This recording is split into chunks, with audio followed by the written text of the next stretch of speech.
अस्सलाम वालेकुम हाज़रीन ऐं नाज़रीन। ड्रामा सीरियल वेरनि जी बस्ती जी नई अपडेट्स तव्हां सां शेयर कंदा हलूं।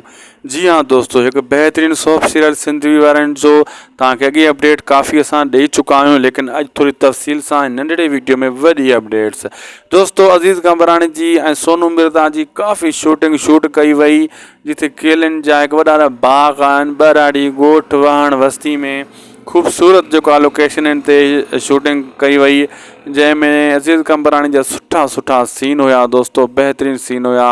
उन सां गॾु सोनू मिर्ज़ा भी हुई। सोनू मिर्ज़ा ऐं अज़ीज़ कंबराणी जो प्यार जा सीन शूट कया हुआ, लव स्टोरी जा, जिथे अज़ीज़ कंबराणी सोनू मिर्ज़ा सां अची मिले थो ऐं हू मिलण अचे थी अज़ीज़ कंबराणी सां। अहिड़े हिसाब सां बेहतरीन ड्रामो आहे वेरनि जी बस्ती। इन में गॾु मजू भी आहे ऐं ॿियो सजावल यानी हाजन तीवणो भी आहे ऐं अहमद अली शेख भी आहे इन ड्रामे में, रिमशा शहज़ादी भी आहे। बेहतरीन ड्रामो आहे। साम्हूं तस्वीरां भी तव्हां ॾिसी सघो था जिते शूट थी रहियो आहे।